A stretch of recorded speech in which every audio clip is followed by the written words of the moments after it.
VJ Ella. So nandito tayo ngayon sa Santo Tomas, Batangas, specifically sa Neighborhood Bar and Resto kasi dito gaganapin ang Oktoberfest 2025 DNA Music PH launch. So ngayon marami tayong makikilalang bagong artist under DNA Music PH music label. So super excited na ako. And at the same time, I will also be hosting the event. So I'm very excited for this one. Tara, samahan niyo ako. Hi, my name is Ben Mara, and you're watching Mix, the beat of our culture. Hi, this is Ian Manibale, and you're watching Mix, the beat of our culture. Hi, my name is Ban. You're watching Mix, the beat of our culture. Hi, my name is Bryce Manzano, and you're watching Mix, the beat of our culture. I'm Dan Martel, and you are watching Mix, the beat of our culture.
Alright, Gen Mix, kita nyo ngayon may kasama akong dalawang artist. Pero this time around, sila yung magpapakilala sa sarili nila through their favorite Pinoy ulam and bakit. But of course, state your name and yung ulam.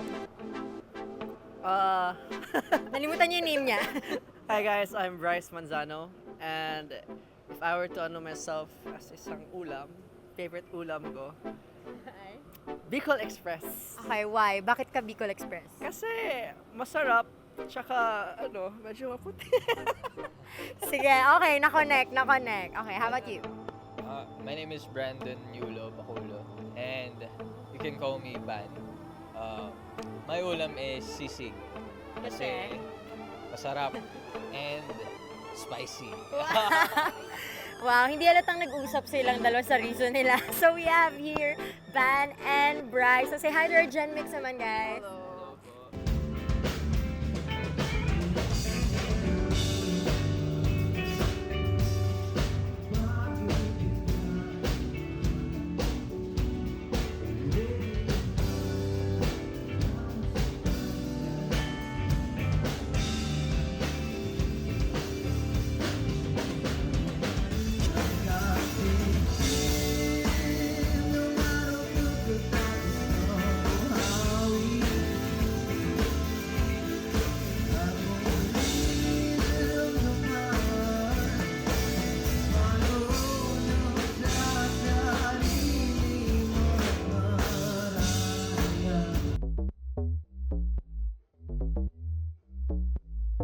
So how do you guys feel about performing here today sa Santo Tomas, Batangas? And a big stage, of course. So honestly, I feel very excited kasi it's my first time performing the songs na kakantahin ko today. So hopefully makarelate yung mga tao, and then ma-share ko yung music ko din, and then yun. Nice. How about you, Ban? Same, excited din kasi ito yung pinaka-far na na gig na meron kami. So sana magustuhan ng Batangas yung songs namin. Ooh, para sa mga first-time Gen Mix listeners natin, ano yung message na gusto nyong makuha nila when you guys are performing your songs? So for me, gusto kong malaman nila is meron pang mga second chance. Wow, taray, ikaw. Sa akin naman, no matter how far yung gusto mo puntahan na tao, puntahan mo talaga. Kasi, dapat may effort naman sa lahat ng gagawin natin. So yeah, Okay, nice. I like both of the messages of your songs, ha. Sige, mas lalo pa ako na-excite mapanood kayo later on.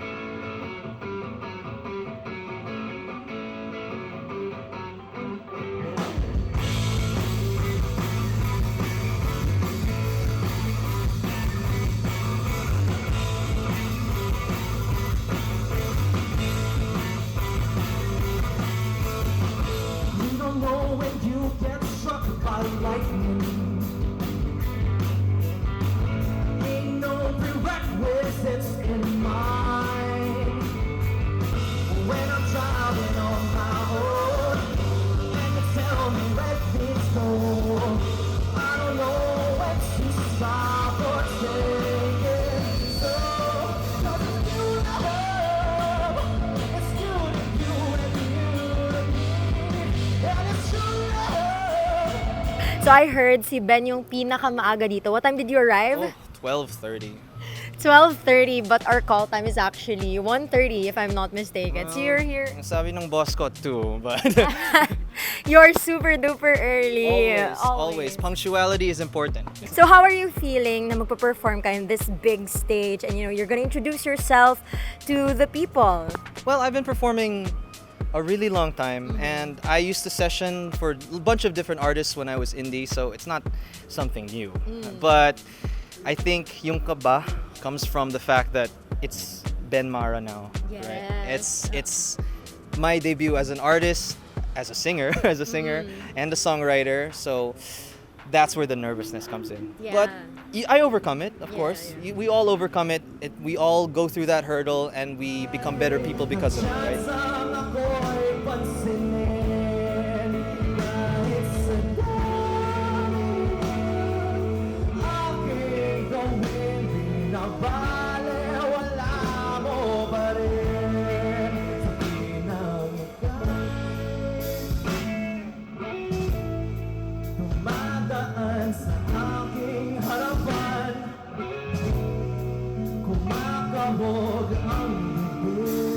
You have released your own music. So what kind of message do you want the listeners to get from the music that you put out? Well, yung unang song ko na na-release ng February. Oh, no, February. What the heck? I'm sorry, apparently I'm still in Hearts Month. August. August. I released a song called Exam, and it's a really broken-hearted song if you ask me. But I think rather than just being stuck on being brokenhearted and being in love and maybe not having the person that likes you, that you want to like, doesn't like you back, I think maybe the message there is no matter how much you fail an exam or fail anything, you're just gonna have to keep going on.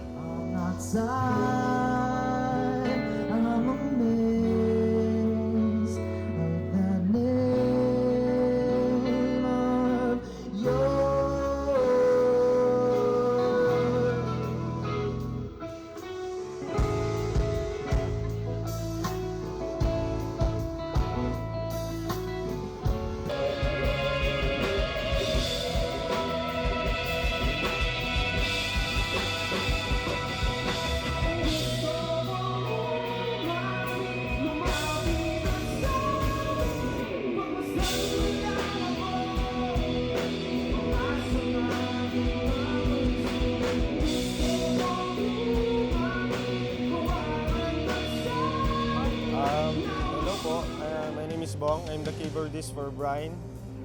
And siguro street food, hot dog with cheese. Wow! With cheese specific. Oh, Bakit? bahala na kayo mag-isip kung bakit. Bala na kayo mag-interpret. Okay, Yes. nice. Ako naman, I'm Jericho, rhythm guitar of Brian. Fishball. Kasi inaabangan siya kapag habang niluluto, inaabangan siya. Yan yung mipad namin. Hi, ako pala si Kevin, lead guitarist ng Brian. Sa akin, kung ikukumpara mo sa, yung halimbawa mo sa Brian, isaw, kumbito ka na manok. Parang nag-venture lang kami, pupunta lang kami sa iba't ibang lugar, ganun. Pero masaya lang kami sa ginagawa namin. Tokneneng, kwek-kwek. Kasi madaming layers. Hindi lang sa labas. Mas mafe-feel mo pag dinamdam mo ng buo, man. Hello, G on drums. Ako, Kikiam. Kasi yung daliri ko maliliit. Parang Kikiam. Marvin on bass, fishball din ako kasi you can find us anywhere, kahit saan. Yeah. Since pinapakilala nga natin kayo to this new audience, anong message yung gusto nyong makuha ng mga tao sa music niyo? Actually, ang message na gusto naming makuha ng audience is okay lang maglabas ng emotion. Like, Hindi siya nakakahiya kahit gaano siya ka-corny, kahit gaano siya kasakit, o kung ano man yung pinagdadaanan mo. Normal lang mag-voice out ng emotions, hindi mo dapat kinakahiya kung ano yung nasa utak mo. Mas maganda na ilabas mo kaysa i-battle mo, at yung mga kanta namin, gusto namin ganun. Yun, kumbaga, it's time mag-reflect ka kung gusto mong may gustong sabihin sa world. Sigaw mo lang. Sa akin naman, gusto lang namin iparating na na hindi kayo nag-iisa. Nararamdaman namin yung nararamdaman ninyo through our music. That's important kasi we always talk about, mental health and all that advocacy. And very important din yun kasi with our society, mostly it's men that are bottling things up. So that's important conversation then through your music. So thank you so much na ganun yung message nyo.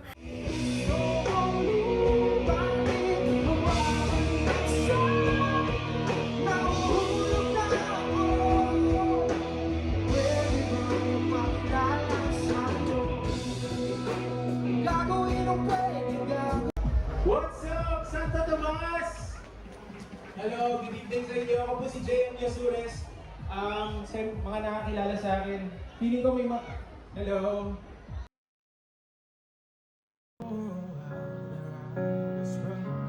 Lately I've been doing better than the last 4 cold Decembers I recall.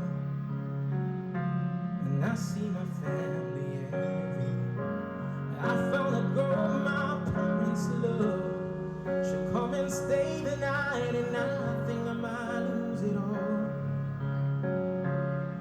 And I forgot every day for the girl he sent my way. But I know the things he gives me, he can't take away. Alright, Gen Mix. So, marami pa tayong artist na makakasama today. So, syempre, kita nyo naman, meron akong kasama ngayon. Pero, again, with a twist ang ating introduction. Ipapakilala niya yung sarili niya at kung saang lugar sa Pilipinas yung associated or connected sa personality niya. Okay, so say your name and ano yung place and why. Okay. So, my name is JM Yasures. Siguro biased ako kasi ang hometown ko is Aklan. So, bakit Aklan? Kasi meron kami dong fiesta lagi, tapos meron dong tinatawag na sadsad. So, kapag sa kasi sa ibang mga fiesta, pag may mga performers or mga nagma-march, usually mga tao, mga turista, kailangan manonood lang sila. Pero dun sa sadsad, kailangan included ka. So, you march with the people, tapos you go inside the houses, makikipaghandaan ka, ganun. So, medyo ganun din yung personality ko na parang kahit hindi kita masyadong kilala, I really want to feel you included in my life. Wow! Parang gusto ko talaga, mahilig kasi ako makinig sa stories ng ibang tao. So, that's why siguro medyo malawak din yung mga stories ng mga ginagawa kong songs. Because not most of my songs about sa ibang tao.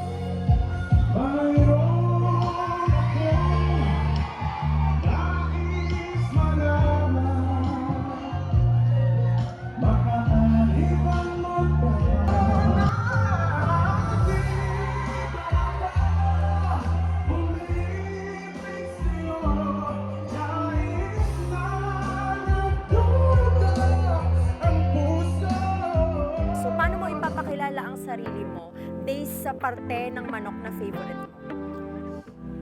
Siguro drumstick. Bakit? Kasi I'm an athlete person, so I wouldn't be able to play basketball if I don't have drumstick. Galing! Galing na i-connect niya yun. So, siya si Ian Manevale na mahilig sa drumstick. Okay, akala ko sasabihin mo may plot twist ka bigla kasi nagda-drums ako as a hobby. Hanggang sa dulo ikaw ang alaala, mukha mo lang ang nais na makita. Tingnan mo lang ako, ayos na ang mundo, di na ko lalayo sa piling mo.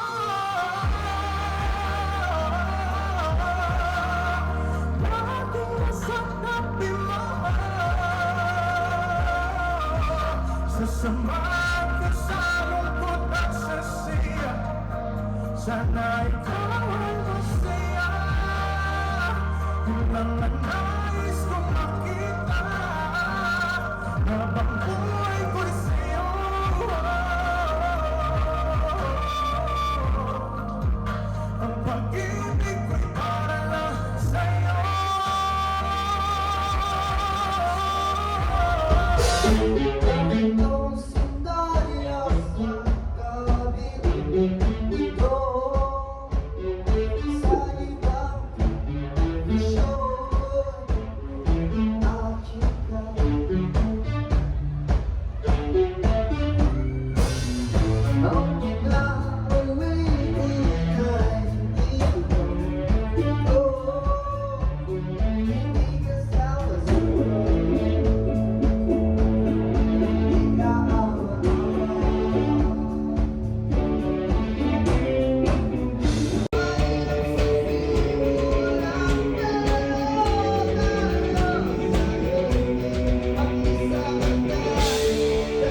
Dan Mortel. Pero syempre, ipapakilala niya yung sarili niya. So Dan, if isa kang dessert, what would it be and why?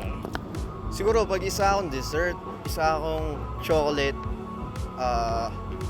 just chocolate. Kasi I love chocolate and like me, just very simple. It's just me, no extra toppings whatsoever. Just me.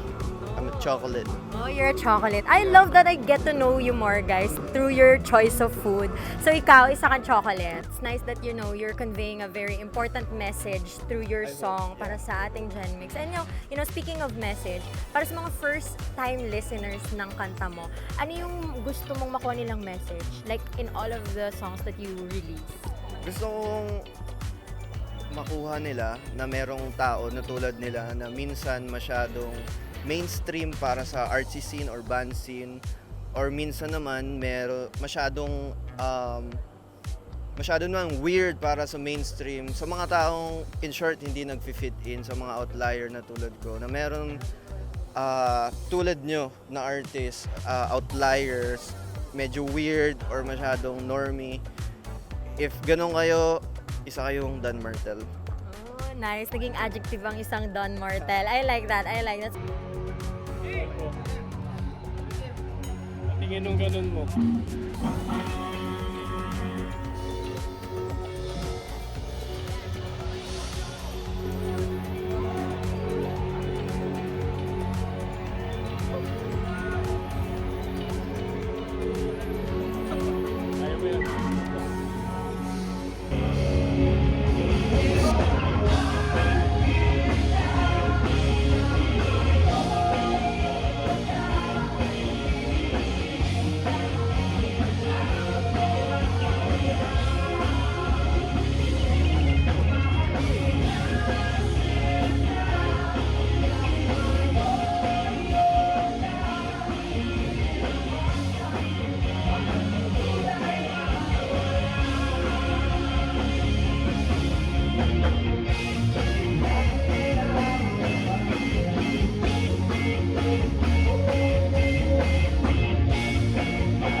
song na to, pero pwede ko po bang ituro sa inyo?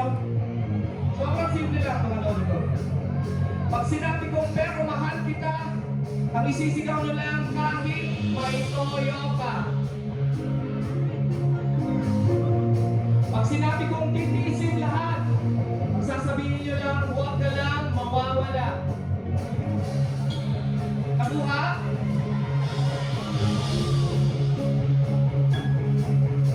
Ulitin natin, pag sinabi kong pero mahal kita, ang sasabihin nyo lang, kahit may toyo ka. Pag sinabi kong titiisin lahat, ang sasabihin nyo lang, huwag ka lang mawawala. Subukan natin. Come on everyone!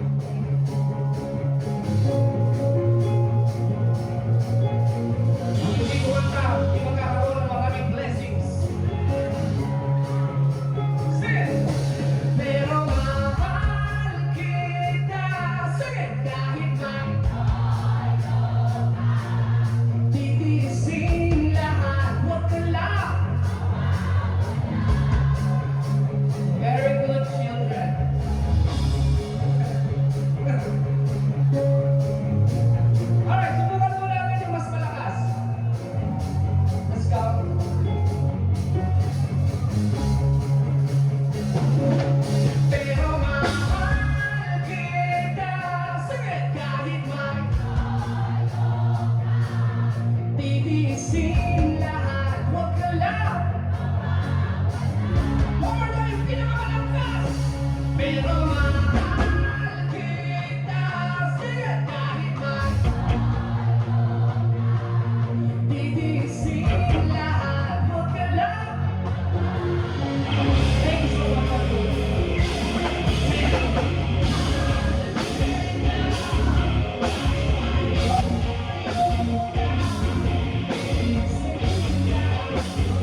Oh, this is easy, I think. Oh, you misunderstood. Okay.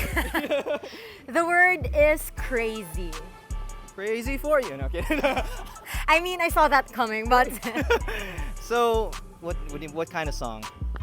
anything that mentions crazy or like a song that emanates crazy. All right, okay. I really would default to blues and sing like something a little bit of a slow blues track, going bum, bum, bum, bum, bum, and then go, ooh, baby, you know I'm crazy. I said, oh, baby, you know I'm crazy. I just standing out on the balcony, babe, 'cause I know I'm crazy waiting for you. I love how he also sang the instruments. I'm a guitarist. I'm a guitarist deep down, and you know, I still am a blues man. And I butchered that blues song because I don't have a guitar, but you know, I tried. Ayun na, nag-call a friend na. 1, 2, 3, go. 'Cause when you are left me, I'm free. I'm careless, I believe. Upon of the young girls will fly with the tears to my eyes. My sacred pride. Inaabangan ko yung Pride. O, diba? Sabi ko, kumanta lang, sumayaw pa. Yes. We're all in this together. The High School Musical kasi yan. Di ba ang Tagalog ng musical, musika? Sige. Ang galing. Well, totoo din naman, nasa vibe din naman ng kanta na doon na mismo sa pangalan ng show. Nailusot mo yon. Galing. Thank you so much, Ian, for being so game. And of course, sa pagpapakilala pa sa ating Gen Mix. Ano yung... Memory. Memory ang nakuhang word ni JM. Suddenly, wala siyang maalalang kanta. Walang tumatak sa memory. Kinulang ang memorya. Ano ba yun? Memory. Ay, ito na lang. Oo. Ito na lang. Ito. Kasi kinanta ko talaga to. As in, nag-release ako ng version ko na ito. For, naging theme song ito ng isang sikat na anthology sa ABS. Yeah. Maalaala mo kaya ang sumpa mo sa akin. Memory. Buti naalala mo yun. Ating Wheel of Names, pabawas na ng pabawas. So, ang word for Dan is money. Okay, money. I want to spend my money on you, spend my money on you, spend. Nice. What's that song? Original. Oh, that's your original song.